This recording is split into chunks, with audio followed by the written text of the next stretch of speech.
You know, when you've been on top and you start coming down just like the activity does, you don't understand it. You can't figure it out. And you know it's the ills of society or it's things you can't help. And it tears you up. That how could you be so popular and all of a sudden it's gone. Square dancing flourished after World War II because people were sad and they wanted to be happy. But too much of a good thing and people go the other way. Okay, let's do it.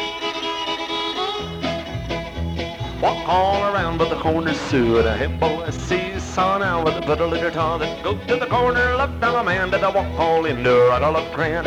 Here we go with the chick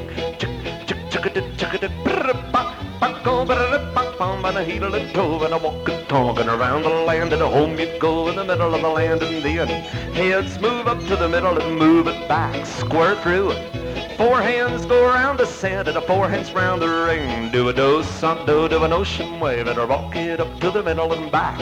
Scoot back, step forward, turn through and I walk out, do an ocean wave. Scoot back, step forward, turn through and who's there? Left now a man and a heck, oh yeah, do right all up grand. Here we go with the chick, go with the chick, around the land and home you go in the middle of the town. Sides, dance up to the middle and back, square through, four hands round and a walk talking around. Well now do something, do you do an ocean wave and rock up to the middle and back, scoot back, step forward, turn through and a walk out, make a wave and boys trade. Back in the 70s. Larry was a rock star to the square dancing crowd. His fame has really gotten around at that point in time. He was like Liberace, he was like Elvis. Liberace. Yeah, I think they used to call him Little Liberace. I mean, he was just such a standout. He was a very powerful force. At one time, Larry was doing a lot in 4 different states. Originally started in Southern California, Northern California, Washington, Oregon, then Texas, Arizona. He kept the airlines solvent back in the 70s. Probably drew bigger crowds than anyone. He was an impeccable dresser. Larry kind of fit the profile of a drug dealer. You drive a big black Cadillac, huge wad of bills, diamond rings on your fingers, glittery suits. The Indian jackets. But he would go into a club or an establishment and every head would turn. He had the product and he knew how to sell it. He was the number one at what he did. He was a fantastic entertainer. Still is. Anyone can call a square dance, but to call it and make it fun, that's what has kept so many people dancing to Larry over the years. You know, Larry was in with the movie stars. He was working with choreographers for movies. Larry opened Disneyland. He went all over the world, China, Europe, introducing square dancing to different cultures. Square dancing was a heritage of the U.S., you know, the old cowboy era. He got to be more of an ambassador to a lot of countries. My name is Larry Ward, and I live here now in Gardnerville, Nevada, and have been in this square dance business for 61 years, since I was 12. Square dancing originally was known as a quadrille.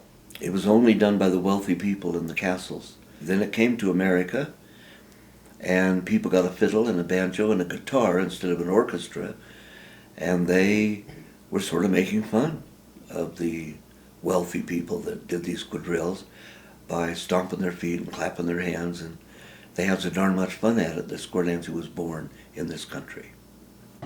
Lay in the square. 1, 2, 3, turn a quarter. 1, 2, 3, turn a quarter. 1, 2. Now heads do the Highland fling. Reverse. 1, 2, 3, turn a quarter. 1, 2, 3, turn a quarter. Do a right or left grand. Right bull by, left bull by. Right bull by. It's a wonderful social activity. You make lifelong friends. It's more than just square dancing. It's friendship, fellowship. Relieves that stress. Great exercise. And really nice people. Are you home? A wholesome activity at a time we need more wholesome activities. Larry used to have 40, 50 squares of people dancing, and it dropped down to the to 4 or 5 squares. Might be that the younger people that were coming through thought it was too hokey pokey, kind of stuff, because you think of square dancing as sort of being that country thing. This is one of our cultures. Do we want to lose it?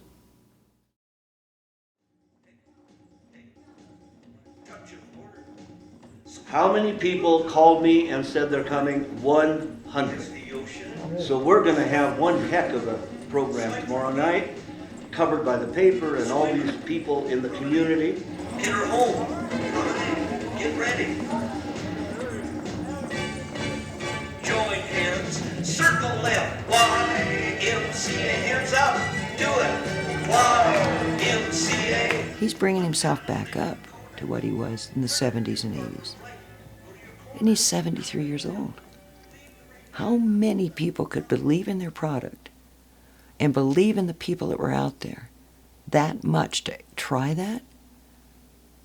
I mean, within 2 months, really.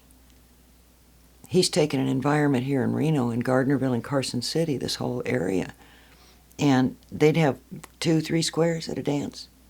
And now he's got one tomorrow night, there's 10 to 12 squares. That's how much this word has gone out. Oh, Larry's here. He was a charismatic guy. Yeah. You can definitely see people kind of flocking around. For the senior class, we have to do a senior project, and I wanted to do ballroom dancing.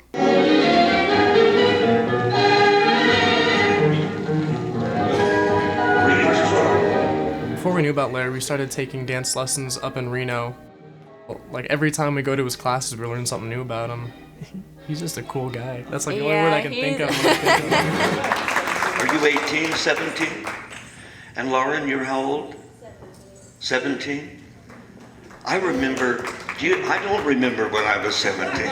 He told us we should go to the Tuesday classes in Genoa for the square dancing and try it, and it was a lot of fun, so... We should make it your mind who's going where. We probably would have never done it if it wasn't for him, actually. So. We would not have gone out of our way to try it. But once we did, we found out it's actually a lot of fun. And I hired him for a year to be my driver. I was the driver, the business manager for Larry Ward. He was my first management client in Los Angeles. Yes, I remember the driving experiences. I started to work with Larry and I had black hair. Well, ever since 1975, I've been in contact with Larry, of course, but I always wanted to go to one of his dances again. Well, I finally realized that the only way I was going to get to see Larry perform again was if I did a documentary on Larry Ward and square dancing, and that's why we're all here tonight. So let the Hungarian swing and whirl, promenade that ring, hallelujah, talk about the good times, baby, sing about the good times, there, man, they're coming now for me and for you. Oh, yeah. Everyone have a seat for a moment.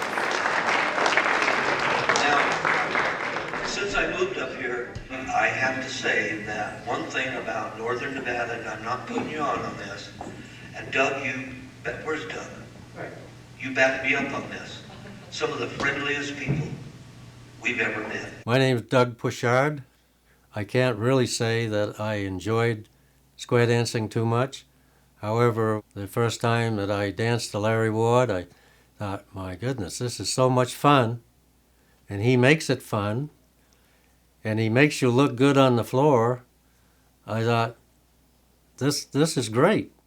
They taught with me for 40 years, Yeah, and we sure did. Silky is 94 and still teaching. Yeah. They did the round dancing, and I did the squares, and we had the biggest crowds LA has ever known. And you're looking good, man. My name is Betty Gaffel, and I'm the partner of Silky. And I'm Silky Griffith, a very close friend of Larry Ward, and I've been together since 1968. We met Larry in July of 1968 in his beginner's class. Eventually, we became B-sharps in January 1971.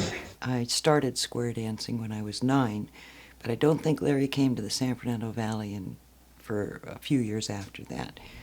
I think the first time I met Larry was in 1991. It was kind of impressive that he put on a good show and a good time for everybody. We have some young people dancing. We have some people that are of different walks of life, and we want to show that this is for everybody, not just the older people, but everybody. It's time for the country to know something about this great American gift to culture.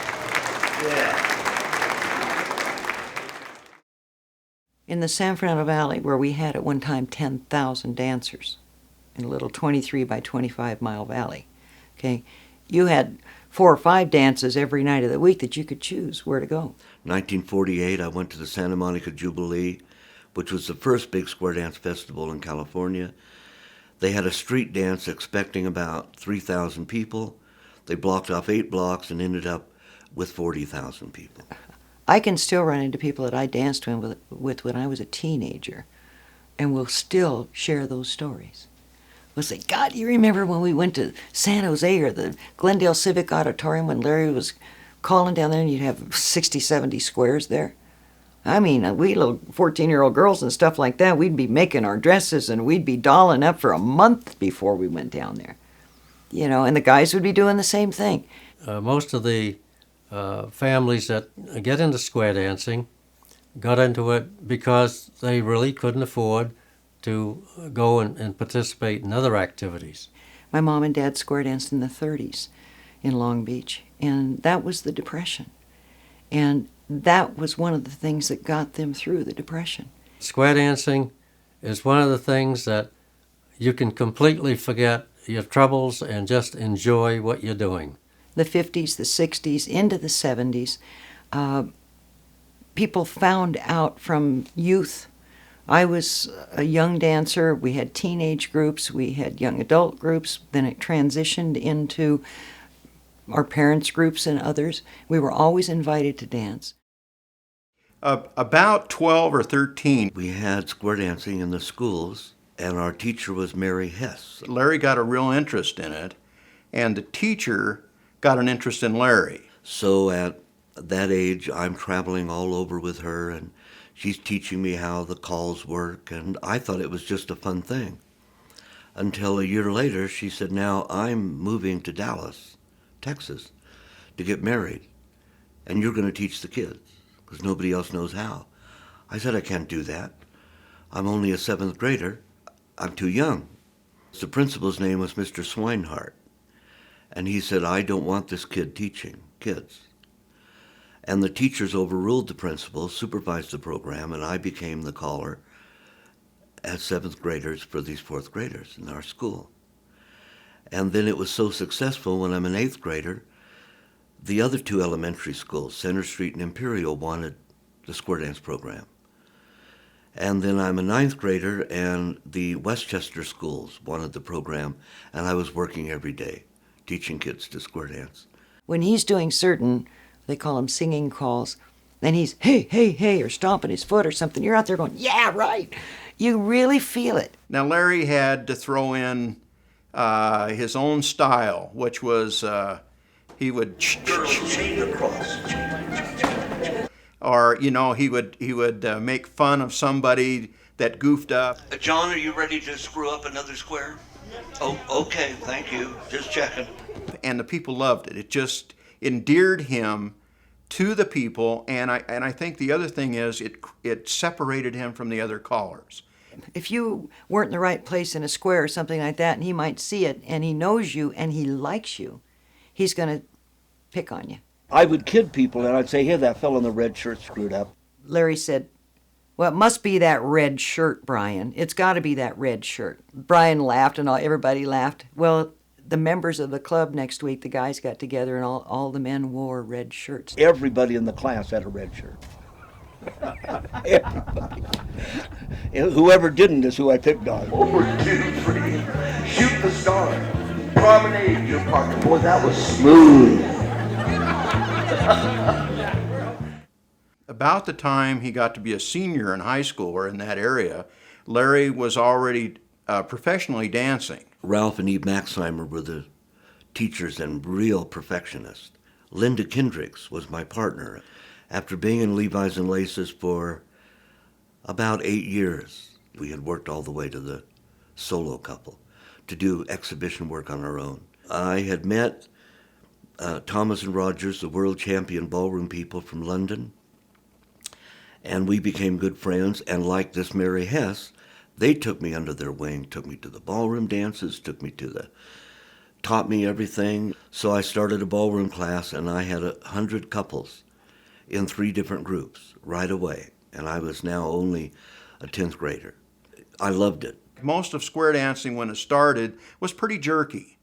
You were grabbing your partner, and it was kind of a jerky move. Larry stylized it. Being into the ballroom, I thought, square dancing's a little bit hillbilly. And I think I'm the one that could take it from the barn into the ballroom and teach the styling, the ballroom styling, the palms, the hands, the posture, the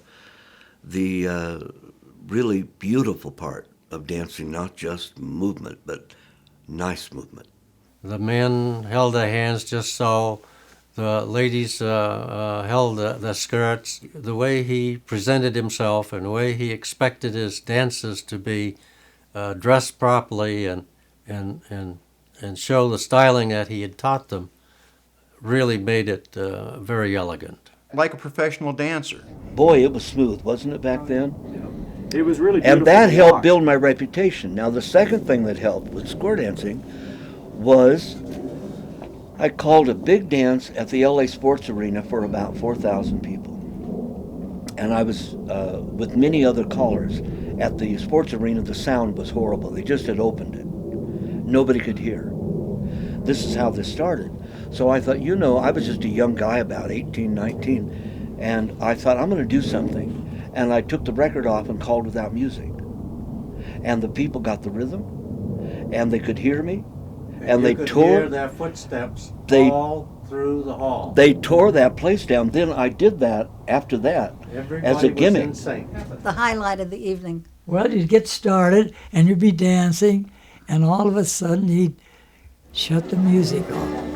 Veer to the left, Ferris wheel, keep it up, 2, 3, 4, star through. Same 2, do a right or left through, boom, star through. Now pass through. Alameda left for the corner, Sue, do a right or left round with the go. Do a Highland fling with the promenade with the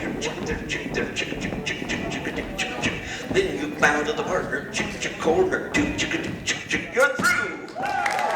Very nice. Now the next thing that happened is he formed an exhibition group called the Larryettes. They became actually fairly famous. Larry choreographed the whole thing. It was a combination of square dancing, ballroom dancing, folk dancing. Performances that we did in Oklahoma at the National, out of 30 exhibition groups, they came out top. We did a big show at Universal Studios. 7 or 8 years later, he formed another group called the Promenettes. They were 11, 12 years old, younger than the Larryettes were when they started. And I was in that. I just happened to be lucky enough that my brother, having run the group, had the kids vote, and they voted me in. And we did a lot of traveling. We probably had a little more exposure. We were younger, and we even performed for the UN in Catalina Island at the big pavilion. We did the Shrine Auditorium in a big show with Liberace and some other famous people, and we did a couple of TV spots. Larry had somewhat the same look, so we always used to kid him that to entertain with Liberace. We all thought nobody's going to know the difference. Flew to Vegas to call one of your dances, Doug, and it was when we had the Stardust Hotel, and we did that dance. And I had a rhinestone suit that looks like Liberace and Elvis's, made by Nudies, real sparkly. So I'm taking the midnight flyer back to LA after the weekend that I did, and here this Japanese plane landed with all these Japanese tourists. And this tall fella, maybe 6'4", with a cowboy hat and a big panhandle mustache, said, "Hey, from a distance, how the hell are you? How's your piano?" I thought, oh my God, he thinks I'm Liberace. And how are the dogs? I said, "Oh, the dogs are fine." And I didn't even have any dogs. And then he says, "Oh, by the way, the facelift is terrific." So then came the crowning blow. All the Japanese came over with notebooks. Would you sign your autograph? I said, I'm not Liberace. Oh, sure. They all say that. Larry opened Disneyland. Walt Disney, I mean, this is the day before it was open to the public, and he invited entertainers, Hollywood people, that really showed us how Larry had gained fame. I know as a kid, we just felt that was like the ultimate achievement. You know, Larry was in with the movie stars. Walt Disney had a different group of entertainers that opened each part of Disneyland.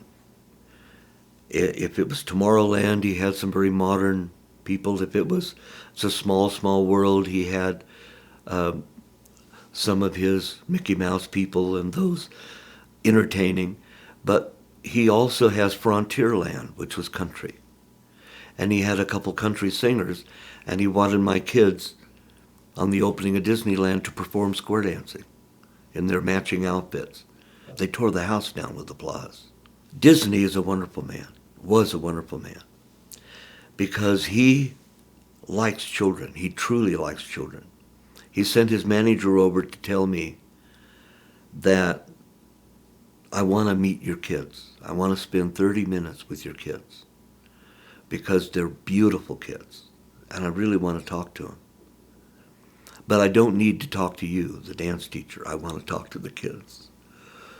Well, that's kind of an insult, but at the same time, I thought, how nice.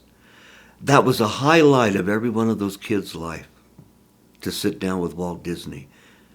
And he asked them questions and all these things. He wanted to interrelate. That's why Disneyland was so successful, interrelating with people. That's what creates success. But he really cared for those kids. He meant it. He didn't do it for money. He loved children, and he wanted to make them happy. And when I do a square dance, I love people, and I want to make them happy. And then I want to love you. Here's two couples promenade halfway around the ring. I told the kids, tell your parents I'll teach an adult class. I'll limit it to 40 couples. And they lined up 3 blocks. I had 480 adults lined up to take that class. So I had to divide it into 3 groups also, like the kids. I mean, Larry was in demand, and he was traveling quite a bit, and now the primary function for Larry's income was square dancing. And he was calling square dances 7 days a week. Now, at about 19, Larry bought his first house. Larry came home one day and said, I'm buying this house in Hawthorne, and I need, Dad, you to sign because I'm not old enough to buy the house. I mean, house after house after house came after that. Same with cars. I remember one time Larry came rushing in the office and he said, I've been robbed again. I don't understand why I keep getting robbed. And I said, Larry, think about it for a moment. You wear $5,000 suits. You drive a big black Cadillac. You show off a huge wad of $100 bills. You wear Indian jewelry. You have diamond rings. And you're wondering why you're always being robbed? Aren't you sort of like an advertisement that says, rob me? Oh, he's the one that always wore that beautiful squash blossom necklace. Yeah, that's Larry Ward. He's the one that kind of reminds you a little bit of Liberace. Yeah, that's Larry Ward. That's our caller. Larry bought from a guy by the name of Nudie, who built all the costumes for Liberace. He used to spray his hair white to look more distinguished. Larry wasn't typically the Western caller. His idea was to stand out, to look like $1 million, so that people felt they were dancing to the best. You know, the number one guy. Are you with me? Hey, there you go. Square 'em up. Let's do it. You've got to picture what happens. Here you have a large hall with maybe 100 squares. He always had to go and have something to eat before he went to call the square dance. Just as calm as can be, and we're seeing the clock, and it's, 1.5 minutes before he's supposed to be on. And we would get him to the square dance hall maybe 30 seconds before the 8 o'clock dance started. Larry would always be just on time for one of these gigs. Larry would always drive up in a flashy car. And he would come in with his fancy jackets and his glittery suits. He was, hi, how are you? And he'd run in, arrive there, and a bunch of people would grab his equipment. He'd walk in the door, and the room would get electric. Wham, bam, let's dial a man and a hey ho, baby. Come on, let's go. Go, go, roll, roll. Hey, Joe. Hey, hey. Ho, ho. Oh, yeah, let's go with the go. Here we go in the middle of the land. Walk all around that corner, baby. Oh, boy, seesaw that put a little tar. Here we go. Join your hands, circle to the left, go around and around and around and around and then all the way around. Do an allemande left, do an allemande bar. Go forward two. Boy, swing into the middle right hand, start at a back right up you do. Shoot the star, forward two more. Do an allemande bar, scoot right into the middle right hand star and then shoot the star. Weave the ring, weave it, boy, weave in. Go, go, go. I decided, since people wanted to be better and better at this, that I would form a clothes club, and I would call it B Sharps of America. It's aerobic, it's fun, and it's cool to watch. It's square dancing, so let's take a look. Allemande left, do an allemande bar. Go right, go left, and boys, swing to the middle and then remake the bar. Girls swing. This was more challenging dancing, higher level dancing. The elite group, I think, is about what it was considered. And they had committees that would vote them in according to their ability to dance smooth and nice. I started in 1963. So we formed a club in Los Angeles, and we had 25 squares the first year. The second year we doubled to 50 squares, and that's 8 people in a square times 50. And it was really a turn-on for me that this many people would want to do advanced. Well, I thought, I have friends in San Francisco, maybe they'll start a B-sharp club. And we started with like 15 squares and ended up with another 50 squares. And then I thought, well, why should I stop here? Riverside, San Diego, Seattle had another 50 squares. So they said, why don't you come to Portland? Fresno, and Modesto, and Las Vegas. And it just blossomed. It got bigger and bigger. Boom, we had a waiting list to get in. You could have 50 squares and a waiting list of people wanting to get in. By 75, all our clubs were full. So I ended up with 10 or 11 B-sharp clubs with a total membership of 3,000 to 4,000 people. That's just an unbelievable thing that happened. He was working with choreographers for movies. I knew all the ballroom and the square dancing and the line dancing and the country dancing. So the movies needed me as an advisor because they would do a film in the 1600s England and they had choreographers to write the stuff and they would say to me, what did they do in the England at that time? And I would do the research, I would teach the choreographers, and then they taught the dancers. You know, Larry was in with the movie stars. I had some of their children dancing to me, some of the big wheels in Hollywood. And then I had some of them dancing to me. He was putting on special events at Universal. I grew up at a time when all these people were becoming famous. I couldn't have been born at a better time. And then I qualified myself to be needed. And didn't realize what I was doing, but it just snowballed into a very successful career. So I'm coming back on Southwest Airlines from Phoenix to LA on a midnight flyer. Standing right next to me was Bob Hope. And I thought, gee, I don't want to be corny, but I want to really say hello and that I really admire what he's done. And he turned around and looked at me. I never said a word. And he said, nobody wears that much damn jewelry unless he's an entertainer. And then we hit it off pretty good. We had a nice talk. I told him what I did. And I said, how come you seem to know everybody here at the counter? He says, I own the damn airline. He did have a tremendous following because he did show everybody a good time. You felt welcome from the moment you walked into that door until you left. He talks and he sings and he talks to the people and he calls square dancing, but you connect with Larry. Larry is a real entertainer. because he gets the audience, and he's relentless about getting them. And Larry has always understood that his people are his base, and he respects them.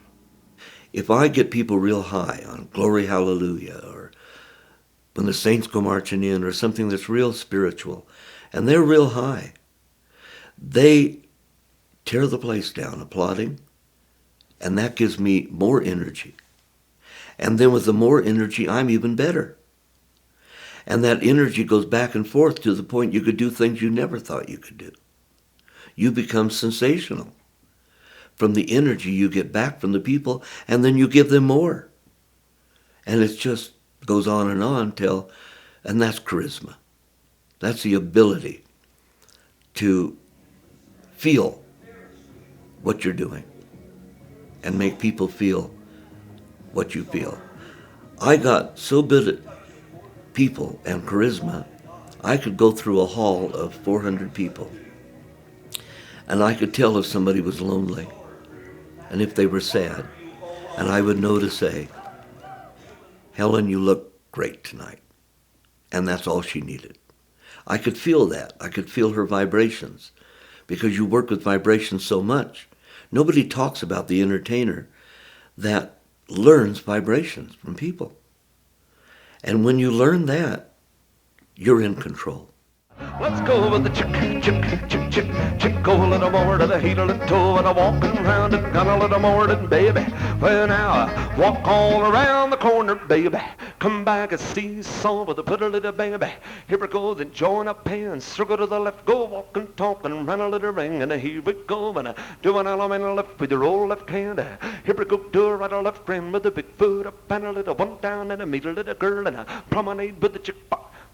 Buck over the chick, buck, go, gonna get back home and a heel and toe, and I get it back home and I do a right or left through with the chick, go and dive through and pass through, and who's there? Let's dial a man to the head, let's go. Come on with the cheetah buck there, and I put the cheetah buck here, and the cheetah buck there, and I walk and talk with the pretty little man, and I walk with the pretty little baby, talk with the pretty little lady. Here we go with the pretty little miss, and I walk all around with the corner soup, and I come back and see some with the pretty little baby. Here we go, and you bow to the partner corner two with the chick. Hey, good, very nice. Do you notice that I made a mistake? Do you notice that? Certainly did. That's called a mixer. Yeah, that's all. When I was flying for 20 years to Seattle and San Francisco and back, I was the first plane that was hijacked. A fella came on board with a baby crib, with the baby in the crib, with his wife, and they went to the back of the plane, and that's where they sat. And then underneath the crib was a double-barrel shotgun, and he assembled it. And then the stewardess, he called her over, and he grabbed her by the ponytail, put the gun to her forehead, and marched her to the front of the plane and said, I'm taking over. And went to the cockpit, and she opened the door, and then he put the gun to the captain's head.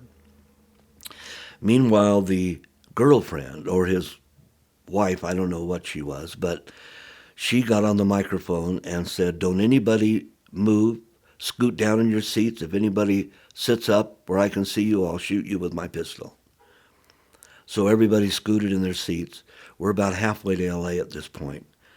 So I was sitting next to stewards and stewardesses in any empty seat close to me, and the girls started crying.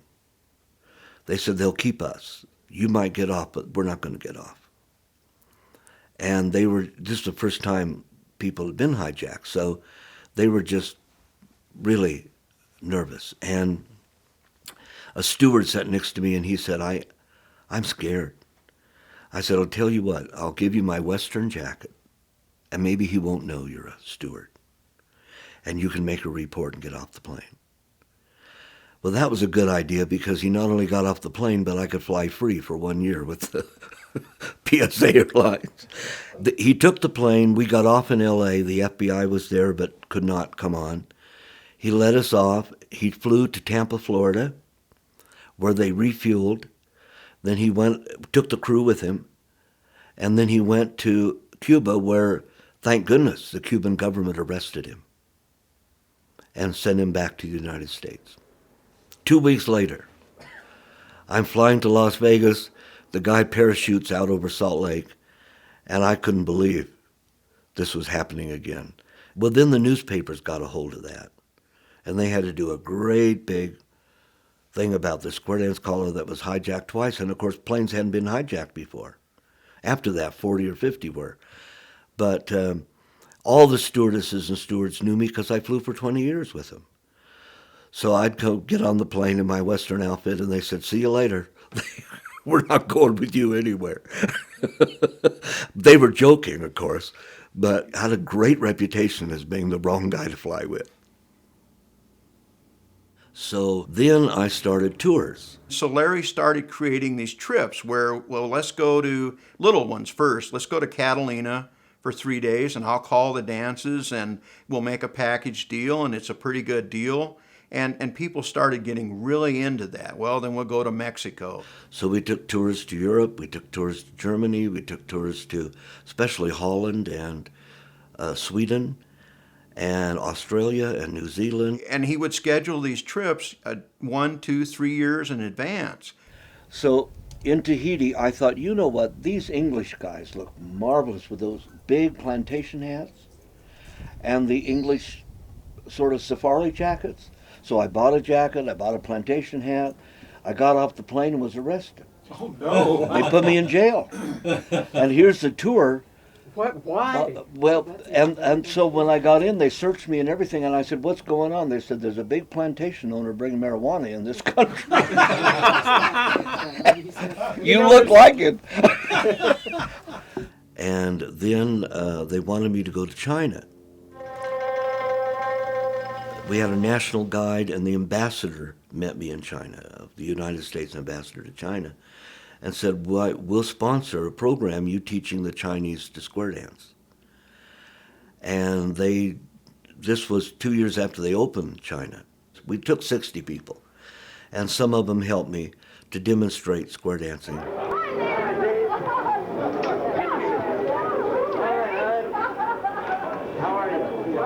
are you? 400 Chinese students at Beijing University were learning to square dance and really, really liking it. They liked the country music, they liked Americana, they liked the formations, and really got hooked on square dancing. They'd never seen it. As a matter of fact, we took a square or 2 squares in Tiananmen Square, and I had a magnaphone, because you don't plug into anything, and another magnaphone to tape the music. It was taped. And we played that on a magnaphone, and I called on a magnaphone in Tiananmen Square, and within 10 minutes, about 10,000 people had gathered around to watch. They'd never seen anything like that.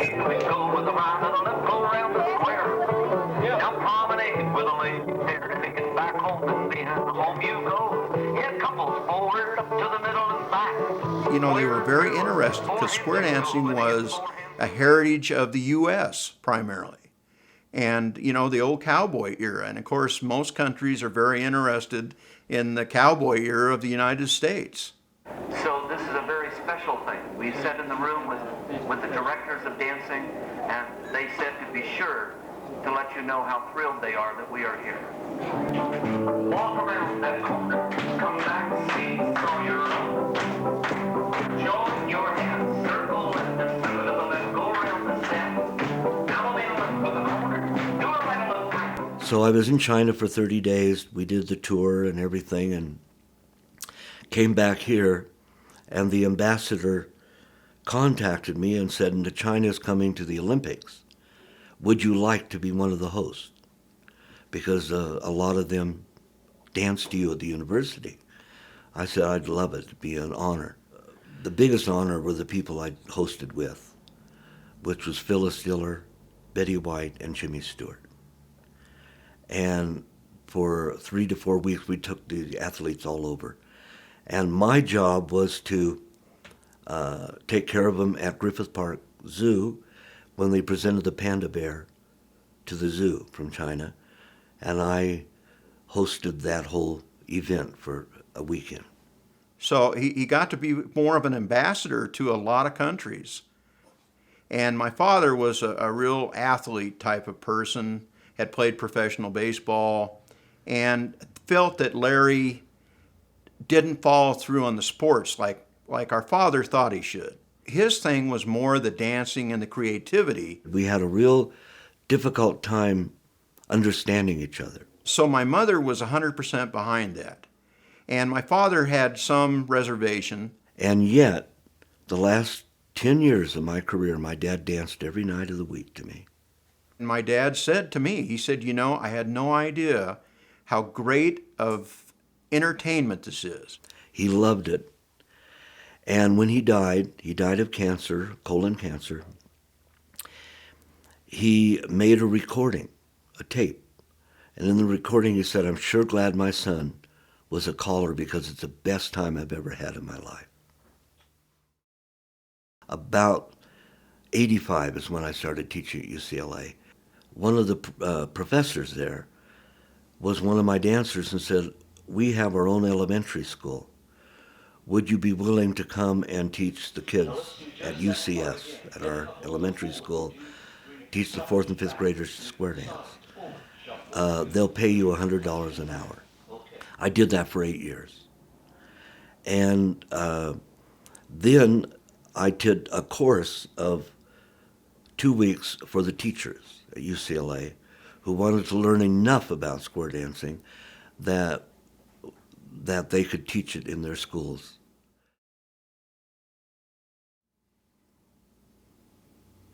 B Sharps lasted 20 years. And then what happened was the people got older. And of course, so did I. And most of the people started with me in their 30s. And then 30 years later, they're 60 and 70. And then I'm 73, and most of them are gone. There has not been an introduction of new blood, young dancers. Now we came into this electronic era, and we offered all these different venues. And they don't talk to each other, they text message each other. Even if they're sitting side by side, I've seen them text messaging each other. So you see it dying, and our schools have taken the culture out, eliminating it. So they don't understand it, how important it is. It tears you up. That how could you be so popular and all of a sudden it's gone.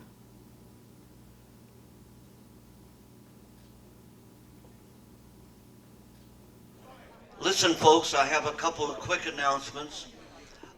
Nick and Sam drove down with me from Carson City, right here, from Reno, from Nevada.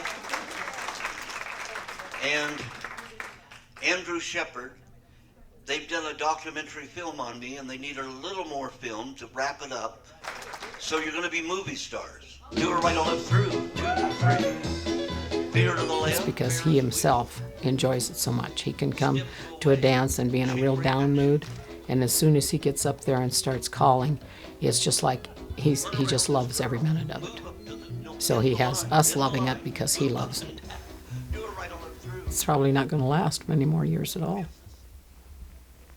But he's pulling in groups now, so maybe it's coming back. I see a lot of young people, even I'd say late teens to 40s, and I'm saying young people, who have not a clue about the social graces. And I don't mean what fork to use at dinner time. I mean how to meet people, how to go up and share part of yourself without bragging, being offensive in it, or how to receive a compliment without going nuts and say, oh, no. Those simple social graces. I can incorporate both of those on a square dance floor. Kids today unfortunately, their parents are both working many times, most of the time. They may or may not have time to be involved with their churches. They're not going to build character. How can they do that? And we become so technical, we've lost the fellowship. We've lost the camaraderie. And as a matter of fact, because of that stupid machine, we don't sit down and visit with each other. We don't know how to converse anymore. People are going to sit long enough at that, and they're going to say, wait a minute, I don't even know my neighbor. I don't do anything physical. I'm not interacting with other people. And I don't feel good about myself. These parents came to me and said, this is the greatest compliment I've ever had. You're worth $1 million. Do you know that? Our son, and a very good-looking boy he was, has an inability to feel good about himself around other kids. And he got in the square, and he was good in the square, and the girls liked him, and the boys liked him, and he became a part of a team. We took him to every psychiatrist there was, spent a fortune. He wouldn't come out of his shell. Square dancing brought him out. This young man comes into these guidelines, into this environment, and he can meet other young, nice young kids, rather than going to a gang or something for his peer support. The best thing for children is the teamwork. You have boys in a sport, and they work together to win a game. You have girls doing the same, but you don't have boys and girls together in 4 couples trying to make a routine work. And they realize how much of a challenge mentally it is to keep up with a caller. You can't anticipate what the caller is going to say. You have to listen, and then you react. You have 5th graders, and you have 4 boys and 4 girls. And they don't want to touch hands when you first teach them to square dance. And you have to go around and make them hold hands. The next week they come to learn, and they've got long sweaters. So they still don't have to hold hands. They just, and you still roll up your sleeves. Now, this is 5th grade, right? In 6th grade, they won't let go. They're starting to learn that it's kind of fun holding hands. You go to a high school dance, the guys are on one wall sometimes, the girls are on this wall. Doesn't happen at a square dance. It's a great way to meet a lot of new people and to just not like actively hang out. You get some man that likes to dance, that's a dream come true. Yeah, the first time we went, everyone was really nice, and we didn't really know anyone there. You always see people smiling and laughing and having fun. I was married and had 2 children, and all of a sudden I became divorced. And I was really in a bad situation, emotionally. My sister told me about a square dance class that was starting, and from that day on, I changed completely. I was happy, I was joyous, my whole life changed, and I think it was one of the best things that ever happened to me. Also, I met this one. Well, we square danced in college, and that's where we met. I've seen square dancing keep a lot of married couples together. It's more than just square dancing. It's friendship, fellowship, and also the exercise that you get. I'm Dr. Wen Schaefer, and I've been an orthopedic surgeon for 36 years. And we know that aerobics are the key to healthy lifestyle. You prevent diabetes, takes your blood pressure down, and it helps you with your weight control. Young people that start aerobic activity, such as dancing, have stronger bones as they become older. And people who are aging, they slow down this process of osteoporosis. I probably wouldn't be here today if it weren't for all the activity and the mind, the challenge of the mind and the body. And I've talked to so many people who have stories very similar to that. If anybody can bring back square dancing, it's Larry Ward. Somebody that really puts the enthusiasm into what they're doing. Who has his reputation, who has his heart in the right place, and he's trying to get young people involved. If they see it, they really find it fascinating. He's bringing himself back up to what he was in the 70s and 80s. So he's a charismatic guy. A lot of people need to know about it. If you've never danced before, come on in. It's a good, cheap way to have fun, or that anybody can do it, really. And we tried to do a round dance class, and we managed through, but we don't have rhythm, and yet we love square dancing, and we seem to be able to do it. If you can walk to the beat of music, then you can square dance. And you don't care if you're dancing with somebody that paints buildings or a physician or an attorney or a Superior Court judge? The first thing that most square dancers do when they greet each other is give them a big hug or a handshake. No matter where you go across the country, it's all basically the same things. Like, let's say I could fly to Washington or something, and then I could just, if I wanted to meet some people or something, I could just go to a square dance club there. Yeah. And I could still have a good time and meet all these new people. Like, I could easily take it to Penn State with me next year when I go to college, and I could meet lots of people that way because I won't know anyone over there. This is why Larry and all of us are so excited to try and bring it back. And it's coming back. It's coming back strong. Dancing with the Stars. That show just opened up ballroom all over again. Hotels all over the United States now are taking carpet up and putting wood ballroom floors down. Bands that have 3 or 4 people that would play now are orchestras like the old days with 15 to 25. So maybe the time is different now. Maybe people have played with the machines long enough and they feel they need that same subject of interacting with each other. And they don't know that. So you have to be a leader and you have to teach them. You have to teach them and show an example of how important that is. And that's why this video is doing that. It's teaching people this is one of our cultures. Do we want to lose it? Why lose it? It's America.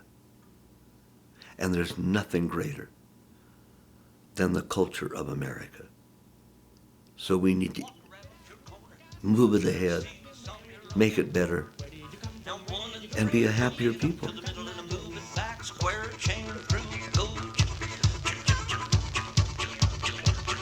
Go swing through when you get there now. Run around that girl, Ferris wheel, reverse swap, you're right on it through. Pants to the center, pants in, sides wheel through. Touch a quarter, scoot back, quarter through, swing through, 3/4 through. Run around that girl, bend the line, move it up, boy, screw that up. You're right on it through. Swap around, partner trade. You're right on it through. Hands through, bend this line. Hands through, wheel and deal. Swap around in the middle. 3, single wheel. Girl, pass through. Pass and roll your neighbor. Turn it through, boys. Girl, 3/4. And spread. Slip, swing, slither. AC-doozy. Couple circulate. Ferris wheel and go. Zoom. Pass in. Are you home now? Well, good. 1 and 3, square, chain through. Let's go. Come on, Jeannie, you can do it, honey. Here we go. 2, come on, Patty. Swing through. Hey. Run around that girl. Bend this line. And right on it through. Go, go, go. Past the ocean. AC-doozy. Slip. Recycle. Face-to-face recycle. Go, go, go. Slip. Swing. Slither. Bend this line. Slide through. Pass to the center. Pass in the middle, and a right on it through to the tune, to the middle, and bow to the partner. That corner, give us a hand. That's it, you're through. Woo! Thank you for coming. God bless all of you. Thank you. It's a wonderful bunch.